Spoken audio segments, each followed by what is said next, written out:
Bruh. The crowned one. The crowned one.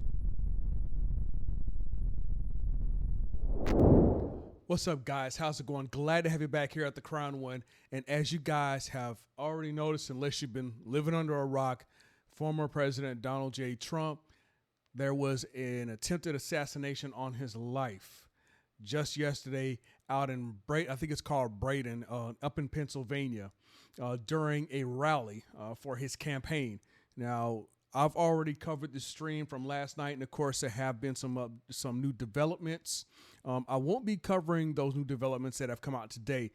As you see in the thumbnail, I'm just finding out today. I'm looking at the date, July 14th, 2024, that there was another assassination attempt on his life prior to him becoming the president-elect in 2016. It was actually in Las Vegas Valley. That was in June of 2026 in Las Vegas. So let's jump right into it. And if you are enjoying the content, don't forget to like, comment, subscribe, hit that notification bell for the latest updates on the latest uploads for the latest content.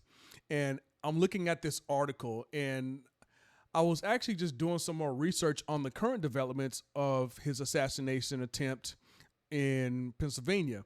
And that's how I came across this article that you see up here on the screen from The Hill. Now, this is just one of other news sources that covered it. Now, I want to say, in my memory is a little foggy back in the summertime of 2016. I just remember that you had President Trump running for president, and you had Hillary Clinton running for president as well. And this was just an article that I come across from The Hill about a previous assassin who is alive, who tried to assassinate then 2016 presidential candidate Donald J. Trump. So I dug a little deeper, and it turns out it was a British man going by the name of Michael Sanford. At the time, he was 20. We're saying he's 20 at the time of this article was released, which you'll see up in the top. December, I'm about to say July, December 2016. Now, this person, Michael Sanford, from what his family says, was a good kid. I'm not too far into the details, but just a good-natured kid. Pretty much what any parent would say about their child, even if their child has gone astray, which unfortunately we see with Michael Sanford. Now, I want to make it clear here because I'm not out to pull the sympathy card when it comes to somebody trying to murder someone. It's just not there for me. However, I'm not quick to launch a mob either. I do believe that we, like in this current situation, shall let cooler heads prevail and eliminate the rhetoric. Now, and I will be honest, I do have my feelings about it. Just like I said in my live stream yesterday, I have my feelings about the current situation. But I do not want that to prevail. I want the higher brain functions to take over, the reasonability, if you will, to take over. But back into this article, talking about Michael Sanford, who is now coming close to his 30s in this current timeline, is serving some time, which what the article is saying, he was going to get up to 20 years in prison in a federal court in Las Vegas. Now, jumping back a few lines, what I was saying before, just to rehash what I was saying before, the Telegraph had reported that President Trump, there was an assassination attempt where the assailant, Michael Sanford, had reached for a law enforcement officer's firearm and attempted to use it. And when they stopped him, when law enforcement and I believe other individuals, and I have a clip of the video, successfully stopped his attempt. He said he, with his words, was trying to assassinate then presidential candidate 2016, Donald J. Trump. So I'm going to jump in. What I'm going to do is, because it's actually a couple things I want to cover, and it may be a little bit of a jumping around. So just bear with me. I want to play the video, and then we're going to jump back to this article, go into another subject matter, and then I'm going to show you an article in relation to the subject matter that's I would say the subtext within this article. So let's jump to the video and let's see what that footage shows for the 2016 Las Vegas attempt. Michael approached a police officer.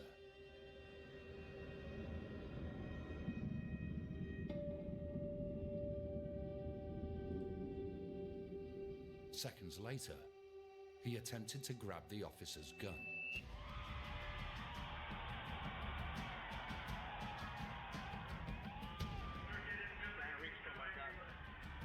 Are you serious, man? What are you thinking?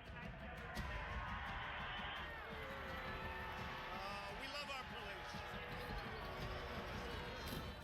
When questioned by the Secret Service, Michael stated he'd wanted to shoot and kill Trump, saying he was a racist that deserved to die. But how did a young British man from Surrey end up trying to assassinate the most controversial and high-profile man in the world? Donald J. All right, and let's jump back. So, I'm going to speak to that in a second as well. So, that's very interesting. I didn't hear about this. Did anybody else? I mean, obviously other people heard about it, but it doesn't seem to be, in my opinion, as mainstream as it is today because, of course, former President Trump was actually shot and hit. So I'm not sure how I missed this, and maybe I just wasn't paying attention. And I'm trying to remember where I was. I was in America because I know I travel a lot, but I was in America when this stuff was going down in 2016. Believe I was living in Georgia at the time, and I don't even remember. So here's the thing: I would have remembered if it was brought to my attention and we had talked about it, because you just don't forget something like that. Back in 2016, when political stuff was on the rise as far as differences and what have you, you would think that this would be something important to bring up. You got a then 2016 presidential candidate who's had an attempt on his life. I mean, he got the gun. I don't think he got out the holster. I mean, they stopped him. I mean, it was pretty much a smash and grab, so to speak, with this person. So it doesn't seem like they had a real plan other than to just pretty much just grab the individual's gun and aim at Trump at the time and just fire blindly at him.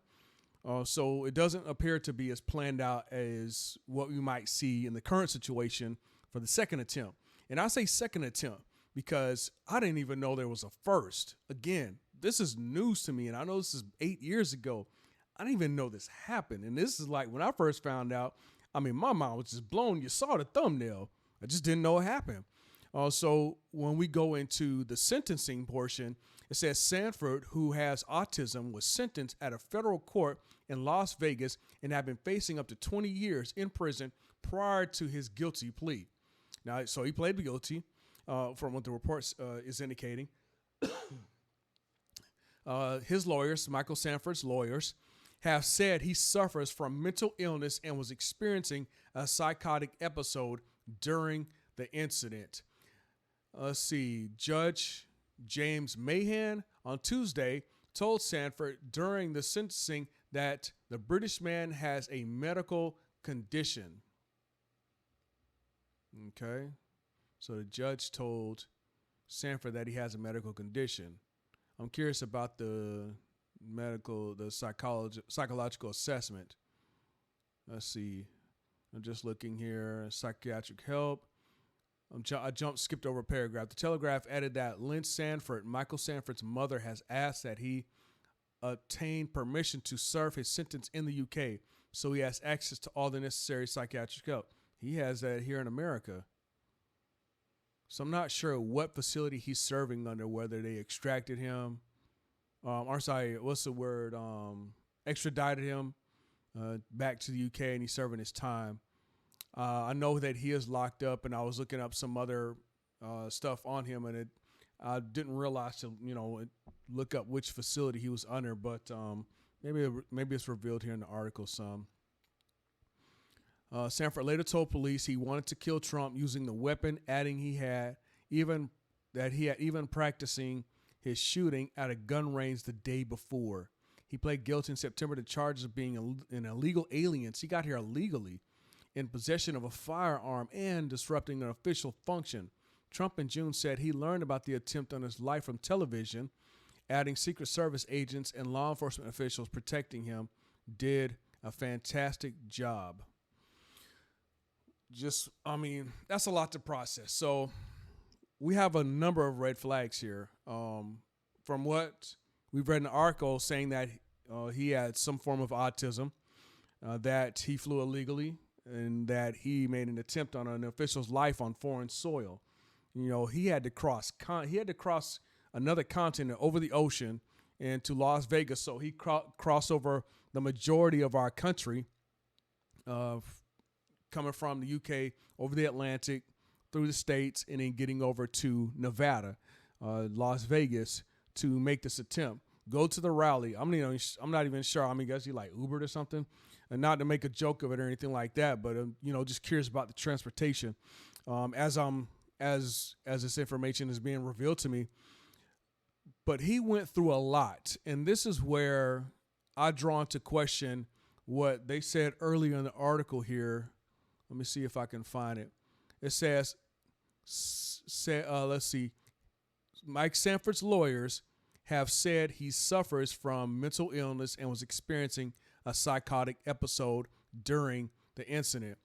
And this is where I start questioning, are they saying it's from the autism?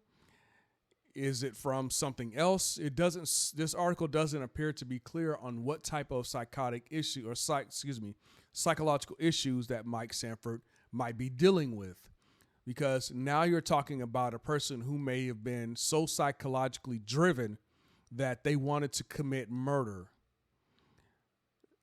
I'm not putting two and two together. I'm not a psychologist, not even a doctor in any field. Okay, I have a 4-year bachelor's degree in cyber criminology. I do analysis on cyber malware, and I hunt for cyber malware behaviors, things of that nature. I use cyber threat intelligence, pretty much how you look into the behaviors of a terrorist. We do that on the cyber security side when it comes to malware and things of that nature related to cybersecurity.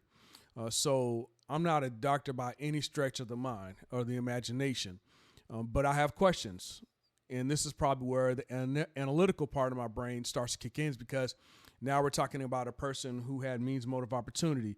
This is definitely premeditated. We could talk about, whatever psychological issues he might have had, but nothing took control of him. He was not,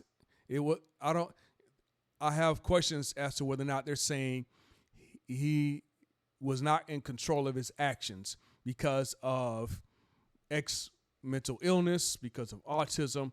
How do we create the link to that, him wanting to commit murder, to catch a plane illegally? Would he drove across the rest of the way, get to a rally full of people, not sure what time of day it was, doesn't make much of a difference for what he did. It could, but it was an inside, so lights everywhere and stuff like that. Walk up to a law enforcement officer who's in clear law enforcement officer uniform. Walks up to him.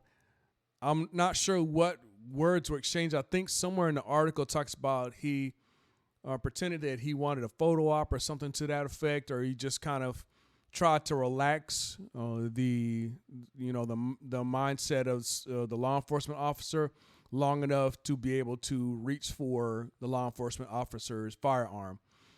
It's a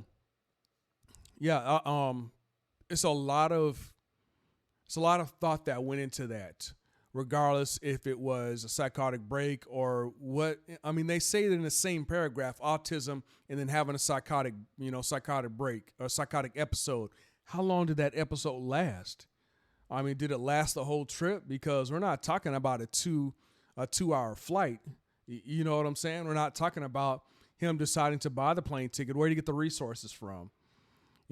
Buying the plane ticket, getting to the terminal. And I'm not going to go through the entire process, but if you ever caught a plane overseas from London Heathrow or any other airports in London, and then just fly to Miami, fly to Jacksonville, that's not a small stretch. You know what I'm saying? So and I speak that in relation to the span of time where they're saying he had a psychotic episode. How long did that episode last? I mean, if they're going to make that claim, how are they providing objective information in relation to that claim? And that's what brings me to this next article where it talks about the science of autism, because I have been curious about, why so many people in America or even, for the bigger part across the world where we see an increase in autism cases. And I've had, just questions about the objectivity or the science of autism. Because, again, I'm not speaking as a psychiatrist, and I'm not trying to invalidate anybody who's having any type of issues as it relates to autism. This is not one of those things, okay? The question that I have is, based on the article, are they saying that he attempted to assassinate somebody because he has autism, because he had a psychotic break, or he has some sort of psychological illness?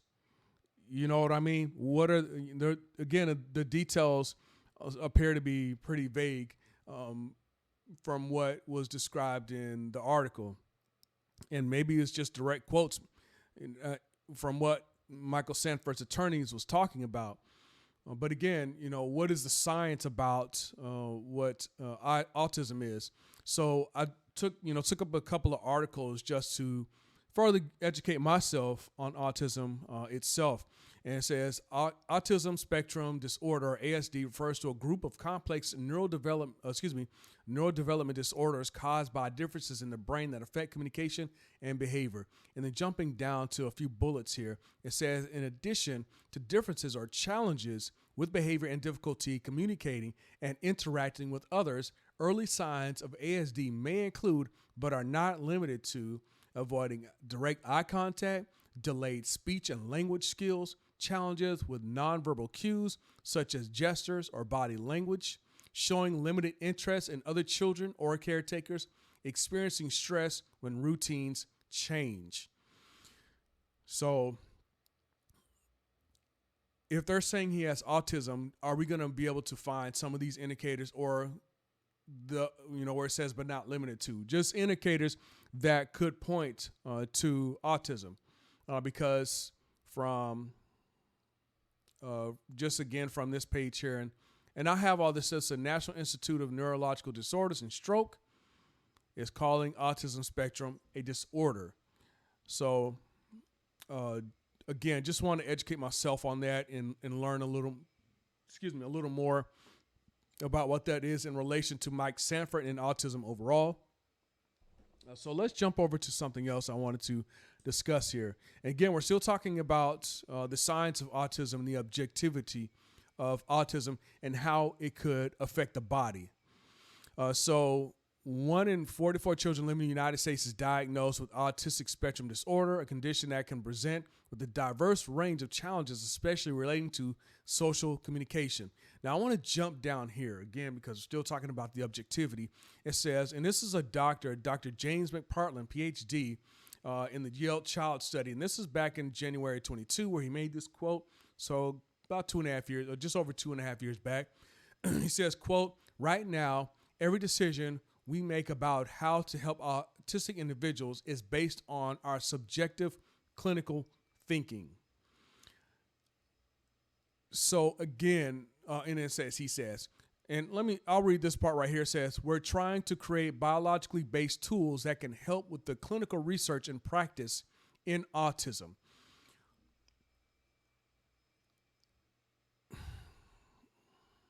I'm just taking a break. I'm taking a breath to try to understand. So that part where it says subjective clinical thinking.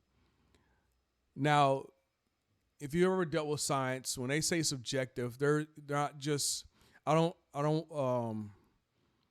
not just they're coming up with these whimsical thoughts, so to speak. They're looking at things that are tangible, things that are objective in reality in real world, and they're making what the doctor is saying subjective clinical thinking based on what that experience is. that could be their experience with indicators of an autistic child, or a child who's experienced showing evidences of some of the bullets that I read that are indicative of ASD.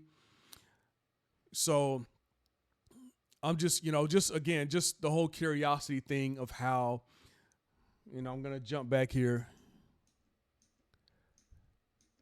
how they can make this assertion within this, say this within the same paragraph, and it's, based on the editor or whatnot, saying that autism, saying that Michael Sanford has autism, and that he was experiencing a psychotic episode.